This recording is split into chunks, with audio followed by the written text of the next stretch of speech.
Welcome to the Alabama Bass Trail Podcast, brought to you by Phoenix Boats. Now, here are your hosts, Alabama Bass Trail Program Director, Kay Donaldson. Welcome into the Alabama Bass Trail Podcast presented by Phoenix Boats. I'm Kay Donaldson, the director of the Alabama Bass Trail, and your host for this week's podcast.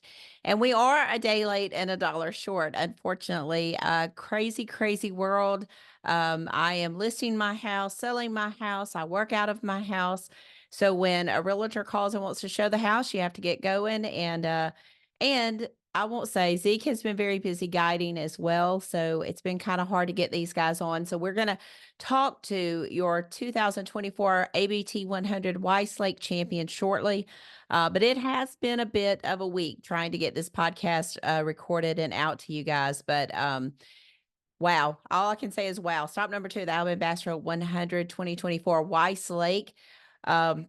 It didn't disappoint. I think for some, maybe it did, but for us, we got to see fish catches on camera. We got to see good quality fish catches on camera. It's going to make for a really good TV show. And by the way, did I mention that Zeke Gossett and Ethan King walked away with over $36,000 on Saturday for a one-day tournament for a $1,000 entry fee? Pretty impressive. I'm pretty high on the Alabama Bass Trail, but the Alabama Bass Trail 100 certainly brings it when you look at the payout versus the entry fee and your limited expenses as you're just staying inside the state of Alabama. So props to those guys. We are going to talk to them a little later on. Do have my glasses on because I do need to read some of my notes. One of the things that the Alabama Bass Trail does, and we encourage all tournaments to do in the state of Alabama, is to fill out their bait report. Very important that we give the state accurate data of to what we're seeing out on the lakes when we do these tournaments. So just kind of give you an idea of what it looked like out on Weiss Lake this past weekend. 95 teams showed up on Saturday to fish. 66 teams weighed in limits. 70 teams weighed in at least one keeper bass. 345 fish were brought to the scale. 341 were released back into Weiss Lake alive. Out of that 345, 245 largemouth bass, 90 spotted bass. Total weight was 846.38, and we had 14 bass weighed in over 5 pounds. Big fish of the tournament was 5.77. Took $18.75 to take home first place in that $25,000 first place payday. It went down not much at all. $18.68 for second place, and that was with the dead fish penalty. And reminder, we have a 1 pound dead fish penalty on the Alabama Bass Trail. So things would have been different if we wouldn't had a dead fish penalty. 18.47 third place, and that's a team from down around the Mobile area that came in third place. So good to see guys from all over jumping in here and getting paid. Took $13.90 to get paid in 20th place. So, all in all, a really good tournament on Weiss Lake. It's a very small body of water, just over 30,000 acres. 100 boats is a perfect tournament on that lake. But we are looking forward to going back there with our 225 boat series next May. I do also want to thank the Cherokee County Chamber of Commerce, Joy Perry, her small staff there, for helping us be successful with this event, as well as the town of Leesburg, Mr. Brandy Pierce, the mayor, and all of the volunteers that showed up to help us roll out the red carpet for our anglers. It's pretty cool to go to that facility and see it. The construction, we actually worked on that project. I worked on that project back when Mayor Mackey was still alive. It was a fun project to work on, but to see the amount of economic development and tourism that it has brought to Cherokee County has really been amazing over the past 5 years. And so a huge shout out, Mayor Mackey. What a dream that was. And thank you, Brandy Pierce, and the others around there for keeping that dream alive and making sure that it got done. So really cool weekend. We got to visit some close friends that live by. We went to Dex and Doc's, had breakfast at Jack's, went to Don Pagodes, for Mexican one night. We ate at Dex and Doc's a couple of nights. We even got a chance to check out the bowling alley. You may remember we did that at the championship as well. I can't make everybody understand, or at least a certain sector of our tournament anglers, that I don't play. Like when it comes to bowling, I get real serious. And some guys got to see that at Logan Martin with pool. I had to show them I'm pretty competitive. So shot pool with some of the teams, and then my son Jake and I got to hang out with some guys over at the bowling alley and show them that I'm pretty competitive. I'm not saying I'm athletic. I'm just competitive. So, but that was fun. Had a lot of good time. Weiss Lake is a beautiful place. Great hospitality there. So, looking forward to going back there next May for the 2025 season. But man, it has been a week. I'm going to talk a little bit about, as you know, the ABT 100 registration opened this past weekend while the guys were out on the water. So we had several sign up on Sunday, several on Monday. As I'm recording this on Tuesday, simply because we've had such a busy schedule. Zeke and Ethan had a busy schedule. So we're going to try to get this recorded on Tuesday night. Hopefully it'll go up live for you guys on Wednesday, maybe Thursday morning for you to hear it. But we certainly wanted to do a wrap up with these guys and let them talk about their day, talk about their experience on the Alabama Bass Pro 100.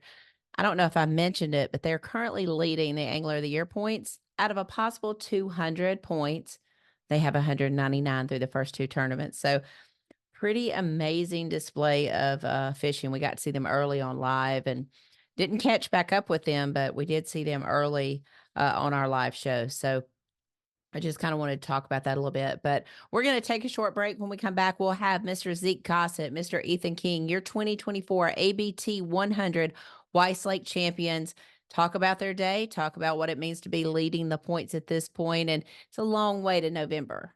You know, you got another 5 months before you're going to be able to see if that's going to pan out for them. But we'll talk a little bit about that and give them a chance to talk about their day in just a little bit on the Alabama Bass Trail podcast presented by Phoenix Boats. We'll be right back. Y'all stay tuned. I've worked at Jack's all over the South. You know, I just love to make good food. Enjoy. Will do. For good people. Like our boneless wings. They're back, y'all. It all starts with our house-made sauces. We have this new kickin' bourbon. A little southern heat for you. And of course, our classic buffalo and sweet honey barbecue. We're cooking hearty, wholesome southern food that's meant to be shared. You read my mind. So come on back for our boneless wings in 3 bold flavors. I'm Austin Swain, and I'm all about the South. Welcome back to the Alabama Bass Trail podcast presented by Phoenix Boats. And as I promised in the first segment, here are your 2024 Weiss Lake ABT 100 winners, taking home over $36,000 at Weiss Lake. Welcome in Zeke Gossett and Ethan King. How are y'all doing? Good. I'm good. I want to thank y'all for being patient with me and getting this thing set up. It has been a crazy. Zeke, I know you've been busy guiding, and I've just been busy with work and then trying to sell a house and buy a house and all the things. So I appreciate y'all being patient. God, what a year you guys are having. Yeah. Yeah. We're almost. I mean, when we signed up for the ABT 100s together, looking at Logan Martin as the first one, that's the one we're most excited about, and we weren't sure about the last two, but we were definitely excited about the first one, and we're having a very blessed year for sure. Well, I know both of you have fished like opens and you fished, tournaments. You fished the ABT 100 with 225 boats. How special is that 100 boat field? Oh, wow. I can't say enough. That's one of the best ideas. It's got to be local local in-state tournaments. I mean, a high stakes trail. That's what I like to call it. And that's just awesome being 100 boats and being able to lake. I mean, just it's awesome. Go ahead, Ethan. It makes it a lot easier. It's a lot less crowded out there. Yeah, I like it too when other trails. I mean, I know that people are going to fish the same lakes we go to, and that's fine. But it's hard when you put 225 boats on a tournament on a lake, and then you have another 200 boat tournament if it's a high school event or something else. But I love that 100 boat field. It seems kind of sad for my team because they have to do the same setup, all the big stuff, and the weigh-in's over in an hour, and then they have to tear it all back down. So I feel a little guilty about that for them, but it is special. I like the 100 boat field. I like the fact that we have pros in it. I mean, you're used to fishing against them. I mean, Ethan, you fished in college. I mean, you fished against some of the guys that went on and is on the Elite Series now. You fished against Wesley. Y'all fish against him all the time. But to be able to say, you know, Scott Canterbury, the Justin Atkins, and the people like that, you fish against them and you come out on top. That's pretty cool. Oh yeah, for sure, 100%. Yeah, I love fishing against those guys, and we know quite, like you said, we know quite a few of them. We fished against them before they were famous, so but it's awesome getting to fish against some really awesome guys and some of the best in the world. Ethan, you fish a little bit in college. What are you doing outside of the ABT? What other things are you fishing now? I fished the Invitationals and the Toyota Series. Okay. All right. How are you doing on those so far this year? I've been pretty successful. I'm actually fixing to go to New York, I believe, for Champlain. Mm-hmm. Just before the one at Weiss, I got back from where was it at last? See, that's what I was trying to get across. I mean, people talk about, oh, well, these young kids, they can stay on the water all the time, but you really just got back before Oh yeah, practice for Weiss Lake started. we're going so much that I can't even remember the last place I was at. I remember your dad texted me just the other day. I was going down the highway and asked me where I was flying to because I literally probably was going too fast. And he said he was going somewhere to watch your brother fish and then somewhere to watch you fish and going and doing. And I was like, okay, it exhausted me just listening to him. So y'all do a lot of fishing. Do a lot of fishing. What boat number were y'all on Saturday? 81. 81. 81. Okay. All right. Did that bother you at all that you were later flight, or were you hoping for that? I don't mess with us that much. I think that it kind of made us, once we got in an area and we could realize there wasn't anybody in our main area.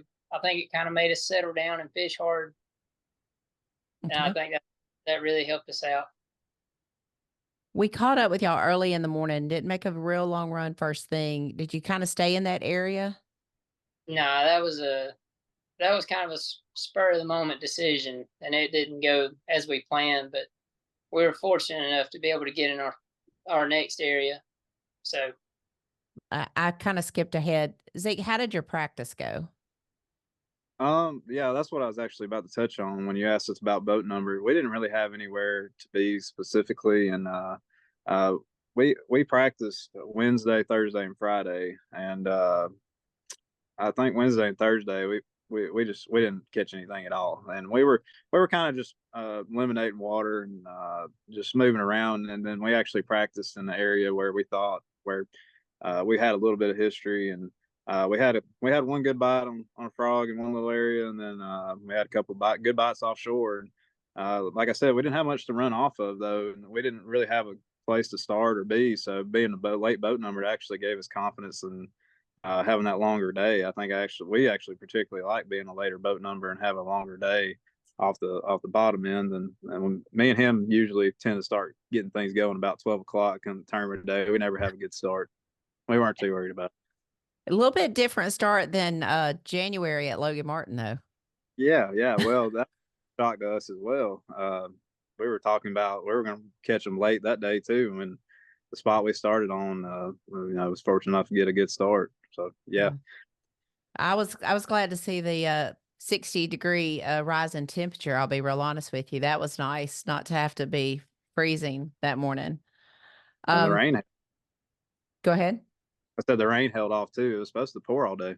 It did. It did. It's held off today too. We're recording this. I mentioned in the first segment, we're recording this on Tuesday. Normally we would record on Monday. We were going to record on Sunday. Things just went crazy, but we are getting it recorded, and we do want to hear about your day. How many spots did you run on Saturday? Ethan, you want to answer? 3, 4. Yeah, I'm about to say I think we only hit 3 or 4. Okay. Yeah, but all of our might have won, I believe. It did. Yeah. All of them come off one spot? Yeah. Well, It was more than a spot, I would say. Okay. Yeah. How It big was of an area? What do you think, Zeke? Probably 100 yards, about 300 yards. Yeah. So it was a big creek. Well, it actually wasn't even a creek. It was just a big pocket. And I'd probably say that pocket is probably a good 1,000 yards across maybe, and we kind of did circles in there for a while, and we actually left it. We should have not left it, but we caught some when we left, but we never cold again. So, but I would say our area was probably, I don't know, we can make a lap in about an hour in there, so a full lap. Okay. Uh, Talk about how you're fishing. We saw most everybody was fishing a little bit slower than what you would normally expect for a June tournament. Yeah, I think the biggest key for us, I believe, was fishing. It seemed like you wanted to keep the boat moving slow, but the moving baits were the key. But you really had to pick the area apart. Okay. Talk about the bait choices that you used. I threw a swim jig and a frog mostly, and I believe Zeke swam a jig and threw a frog and a buzz bait and a ribbit frog some. Yeah, We saw quite a few buzz baits on live. Yeah, I caught a couple on a buzz bait. We called late on a ribbit frog though. That was the only one we waited.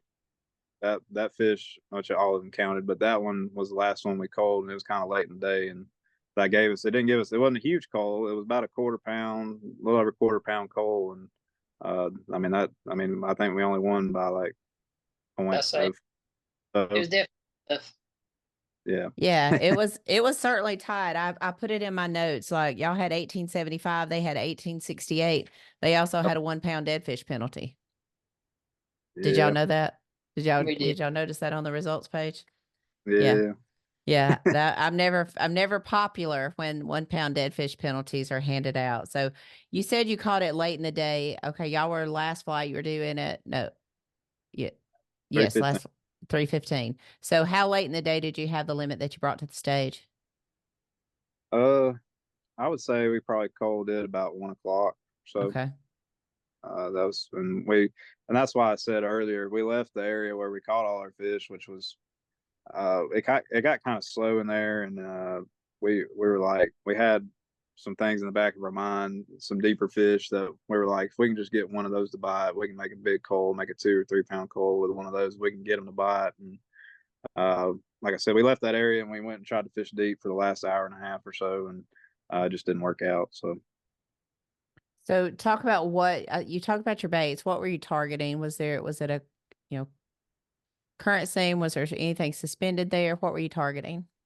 No, it was just real dirt shallow grass. I will say the only thing we did notice, and our second and third biggest fish, I believe, came off of, it was like a channel swing bank, and where there was deep water near the grass. So we noticed we bites right there, but Ethan caught the biggest one on a swim jig and just dirt shallow grass. So like I said, I think it was just an area.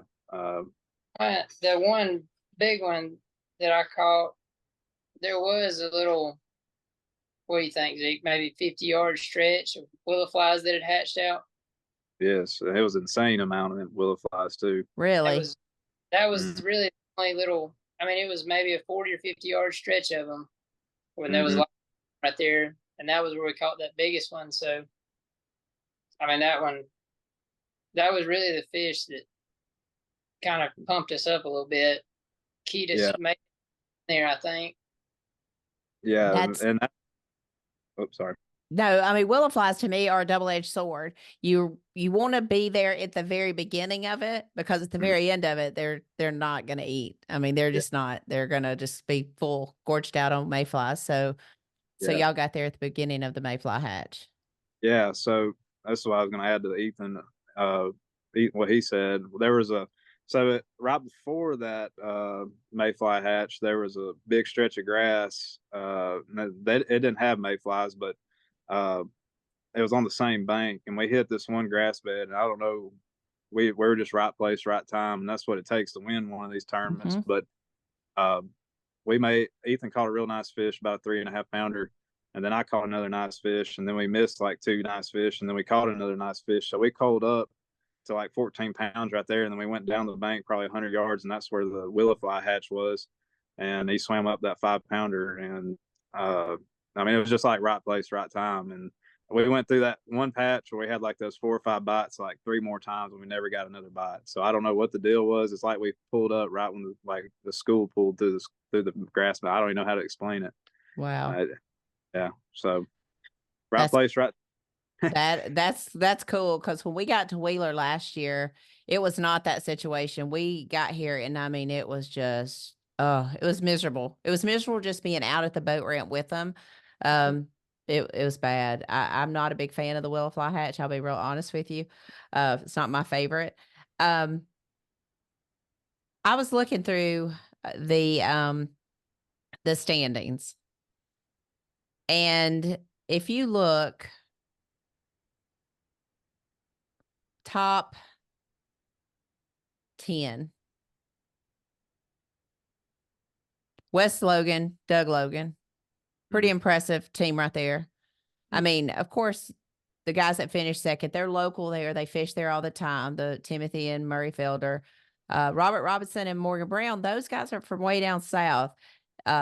That's a little bit of a surprise. Robbie's a good fisherman. He's fished at almost all levels. Derek Hicks from that area.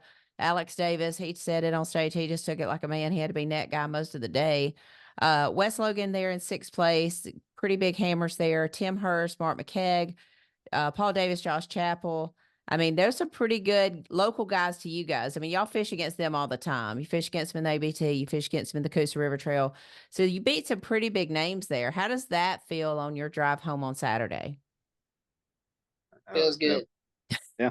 Feels I mean, like you said, we fish against them all and we know those guys really well. So we talk to them quite a bit, especially like Mark McKegg and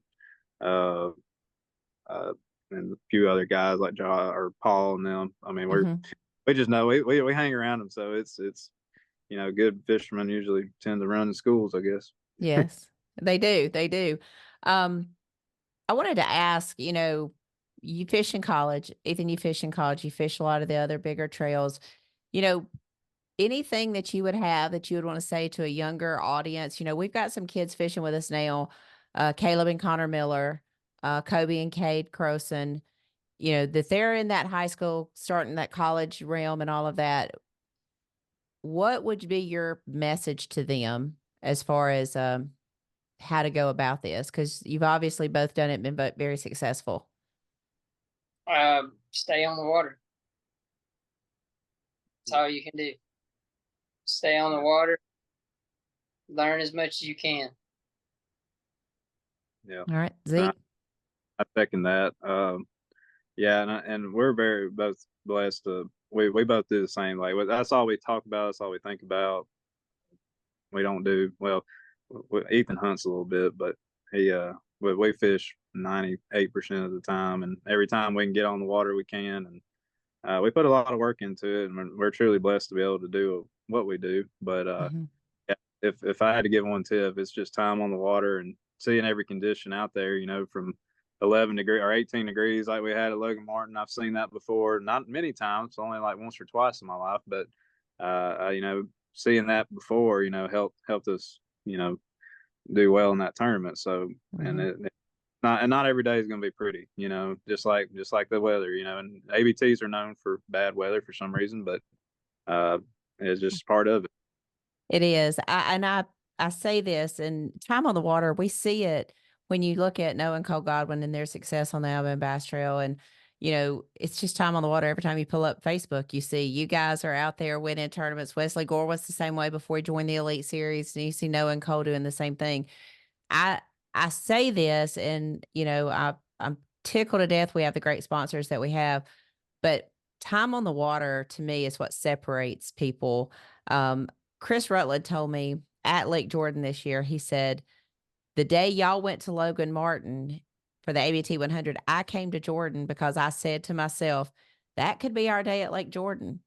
So if I better get my body acclimated to it, I better see if my equipment is going to perform. Am I going to be that guy who's stuck on the trailer? So I needed to get myself acclimated to that. And to me, that is what champions do. I mean, they do put themselves out there. Not every football game is going to be played in a dome. You're going to have to go to Green Bay and play in that snow at some point. So you have to get your body and your equipment, everything prepared for it. I want to commend you guys because we got on y'all early on that morning and it was not fun. 14 degrees blast off. It was not fun. The eyes were, everything's frozen and all that, but you did not let it spin you out. I mean, we talked about that on live and how mentally tough you had to be going into that. I'm sure y'all watched the weather all week about like I did. So Oh, yeah. how do you stay mentally tough? Because I've heard it said before, fishing is 90% between the ears and keeping your head screwed on correctly. Yeah, everyone. Yeah, like what you just said. I think we had so I know we canceled Saturday, and that kind of gave us opportunity. We couldn't practice, which was fine with us, but because it was really bad that day, it was like 30-mile-per-hour winds. I'm glad we got to fish Sunday. Yes. But anyway, so that gave us a lot of time to kind of. We had clothes. We went and bought gloves that held hand warmers in the back of them. I mean, we did little stuff like that, and we rigged our rods to just for like 7 hours. I mean, we sat in the garage at my house, went All over the guides on our rods so they didn't freeze as bad. Mm-hmm. Yeah.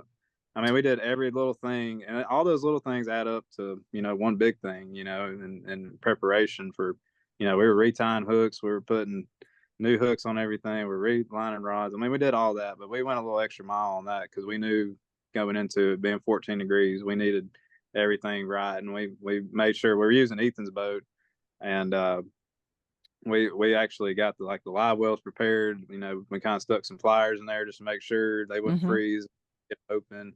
We had a weigh-in bag ready to scoop water. Just every little things. So you didn't spend your time making TikToks fussing about the weather? No, Oh, that didn't seem very productive, did it? Didn't work out really great, did it? I appreciate that. I mean, and that's the thing you have to do because our team was doing the same things. We were in that mode of how can we prevent anything, that's why we tried to limit the amount of boat ramps that we used and spread them out and all the things, sanding and salting the ramps and doing all that we could do to make your experiences as comfortable as it could. But knowing the whole time, we scheduled a tournament in Alabama in January. We scheduled it on Logan Martin. At no point did I say, ta-da, we're going to go to Florida and fish. We knew it was coming and we know Alabama weather, so, Scott Canterbury told me, hey, I don't want you to cancel it. I feel like I have a little bit, like half of the fields already wigged themselves out about it. So I feel like I have an advantage going into it. Not really home field advantage, but just mental toughness advantage. Of course. Yeah, 100%. And I agree exactly with I believe when it's that cold, before anybody puts the boat in the water, 3/4 of the field is beat. Mm-hmm. Yeah. I've said that about people griping about fishing against pros. If you're worried about Kevin Van Dam being in the boat next to you, you're totally focused on the wrong thing. Yep. You're fishing against the fish. Against the fish. I never have understood, why, but I'm a uber competitive person, so I don't get spun out by stuff like that. So, that's cool. Let's talk a little bit about the year. I know y'all got some other tournaments coming up, but next for you've got Eufaula coming up, not this weekend, but next weekend. So that'll be a big time getting inside that top 9 for the points going to Lake Ouachita and West Monroe for the Bass Team Championship. But I feel like you're pretty much in that race for the top 75 to get to Lay. So I know that's got to be on your mind as well. Oh, of course. Yeah. And I'm excited about Eufaula and Gunnersville as well. But more excited about Eufaula. Gunnersville's kind of been a thorn in my side, but I'm excited to tackle it and try to make something happen there too. But Eufaula, I've had good success down there. And I know going into it, we're going to be a late boat number. So I'm looking forward to that and trying to figure out and my game plan for that tournament. And I'm gonna put my time in to go down there and just treat it like every other tournament. And Lay Lake, I'm excited for that one as well, especially being 2 days. Consistency is key in a 2-day tournament, of course, and hopefully I can figure something out to maybe try to stay out on top.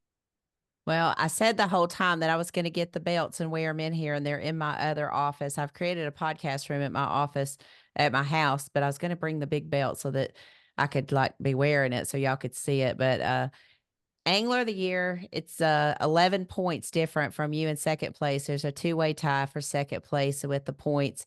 11 points going into Wheeler. I know you've got experience at Wheeler. Ethan, have you got experience on Wheeler? I do. A little Okay. bit. All right. November-ish. November 1st, 2nd-ish. How y'all feel about that going in with 11-point lead in Angler of the Year? Well, I think we're Yeah, excited. yeah, we're ready to go right now. But now I don't have much experience in the fall time there, so I'm excited to look at that. But me and Ethan really kind of excel in fall time fishing, so and that's when I usually do good, better. My end of the year, that November December time frame, I always do well, and I feel like it's going to suit our style. And Wheeler fishes a lot like Coosa in a sense, so we're excited to go down there and try to figure it out. Cool. Cool. Well, I have to ask, did you buy dinner Saturday night? We did. Tell Okay. them So what did you have? We went Dex and Doc. Decks and docks. I like it. we went there 4 nights in a row actually. There every night. Did you eat the same thing or did you switch it up? We switched it up. Okay. Okay. We did too. We had a few different things there. So but it was good and the atmosphere was good and you got to sit outside and it was fun. I liked it. Well, good deal.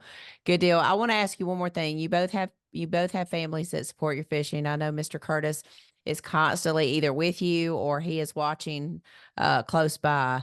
And I've talked to Shannon and how he's running back and forth chasing you guys.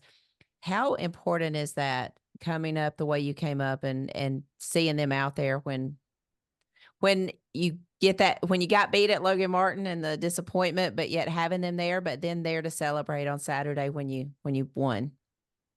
I think we're both very fortunate for that, to have that. Yeah, that's everything. My dad, he could have taken anybody else when I was in that, 8, 9, 10 years old as a team partner, and he chose me instead and rose, and captained me all through high school. And I know Shannon did the same for Ethan. He's doing it now for Aiden. And both Shannon and Kurt, my dad, they're great fishermen as well. So that kind of gave us a head start, Mm-hmm. and starting such a young age. And I know Shannon's the same way, but my dad he's a coach through and through. He coached for 30 years. So he coached me just like he would his volleyball team or his basketball team, like he coached at high school. And when we were on the water, he was coach, most of the time. And if I was slacking, he'd let me know. So, but no, he's been there since day one. And he's seen me finish 199th before and travel back home all the way home from an open. And he's seen us win Weiss. And so, when people are like, he gets really excited. I'm like, well, he saw, a broke 22-year-old coming home from a tournament at Harris Chain, with no money. So he, seeing that he's been there at my worst and he's been there at my best. So I can't thank him enough, and my mom too. Yeah. It does take a lot.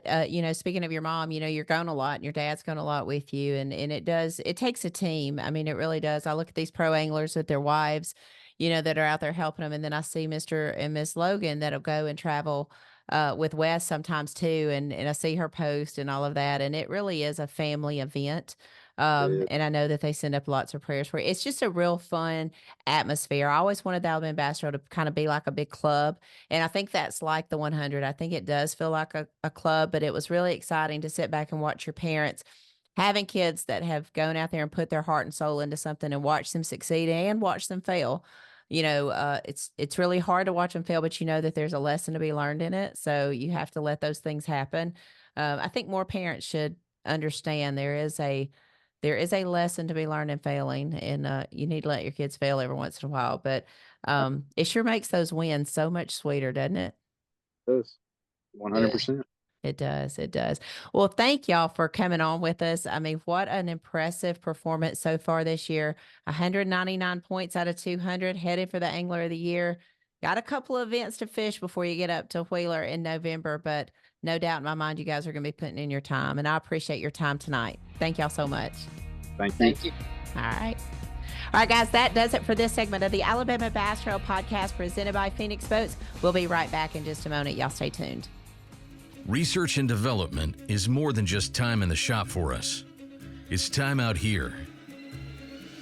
Sweating the details. Making boats that work as well in the real world as they do on paper. From our R&D team to our anglers on the water, we have the knowledge and passion to build you the finest fishing platform in the world. Welcome back to the third segment of the Alabama Bass Trail Podcast post Weiss Lake ABT 100. Gosh, what a good interview with those guys. And I will say this, I bring this up a lot about baseball and the things that I've watched my kids go through, and having witnessed my son, his near-death experience, watching my daughter find her way through her career and all of the things has been a very rewarding thing as a parent. And I feel like I'm getting to do it again with these kids out here on the Alabama Bass Trail, and very impressed with their parents, the support, and the win, lose, or draw. And I say this about Caleb and Connor Miller, the Croson children. It's just a really cool thing to watch, and I'm glad I get to be a part of it. So let's go ahead and wrap this thing up. As you know, the 2025 schedule was announced on in March. Registration opened on Saturday, June the 1st. Our teams have until June the 10th to register during their priority registration. New teams can register on June the 11th for the Alabama Bass Trail 100. January 18th, Lake Guntersville. Going to be some big bags weighed in, I can tell you right now. Then we're going to go June 7th down to another big bass factory, Lake Eufaula. Looking forward to that at Lake Point State Park, one of the crowning jewels in the state park system in Alabama. And then we'll come right back north to a lake we've never been to before for an Alabama Bass Trail. Wilson Lake, November the 1st, I believe, is when that tournament is. So going to be fun. Registration opens June the 11th at 5:30 a.m. Central Standard Time. AlabamaBassTrail100.org is where you go. Click on register and get started. All right. We'll be posting more on the Facebook page, Alabama Bass Trail 100, Alabama Bass Trail page, talking about what you're going to need to register for that so you can have all of your information ready. So all you got to do is key it in. Click your credit card number, hit send, and get your spot for the 2025 season. Don't be confused with the regular Alabama Bass Trail registration. It starts August the 15th at 5:30 a.m. for new teams. So we'll be talking more about that as we get closer, getting about that mid-July timeframe. We'll go ahead and get y'all ready for that. So up next, and I'm going to try really hard to talk about this without getting emotional. June the 15th, Lake Eufaula, we are coming for you, the fifth and final stop of the Alabama Bass Trail regular series South Division. June 15th is a hard day in the life of the Alabama Bass Trail. We lost one of our own, Mr. Rex Chambers, on June the 15th, 2019. This marks the 5th anniversary of his death. He was actually driving home from Eufaula from an Alabama Bass Trail event when he had a massive heart attack in the Clare area. So it will be hard. It will be emotional, but we know it's going to be a good event. And I know that Rex would be wanting us to catch big bags down there. So Rexy, we'll drink a Bud Light. We'll drink a Busch Light and a Bud Light for you. We know you would if you were here. So looking forward to getting down to Lake Eufaula June the 15th. We'll be there a couple days early. We'll talk a little bit more about the points race. We'll delve into that just a little bit on Monday. Maybe have that guy, Luke Duncan, on and let him talk a little bit about it too. Luke's got a lot of time down on Lake Eufaula, covered an MPFL there. So he'll know a little bit about that. But we'll see if we can't get some anglers on to cut up with Luke and see if he can get a little bit out of them. So, but that does it for this week's podcast. We're not going to talk about Lake Guntersville. That's a few weeks away. Don't want to bore you with that tournament. But we are tickled to death that you chose to watch and listen to the Alabama Bass Trail podcast. I do want to thank our champions from Weiss Lake ABT 100, Zeke Gossett and Ethan King, for joining us this week. I hope you will subscribe, rate, and review the show on your favorite podcasting app. And also, yes, I mean, days are getting longer, days are getting hotter. Make sure when you're outside, you're drinking plenty of water. you're using sunscreen, get you a Mountain Dew for the little get up and go, and hey, kick back and drink a Busch Light or two. That's what we're going to do. That's for sure. I think there will be several of them drink after we finish up at Lake Eufaula next Saturday. So please take time, enjoy the outdoors. This is going to be a different sign off for me because I no longer have baseball. I no longer have a UAB baseball player in my house. So we do hope to see you in the great state of Alabama. God bless, good fishing, and as Big Daddy would always say, get outdoors. Y'all have a blessed day. Thanks for listening to the Alabama Bass Trail Podcast. To learn more about the Alabama Bass Trail, make sure and visit alabamabasstrail.org.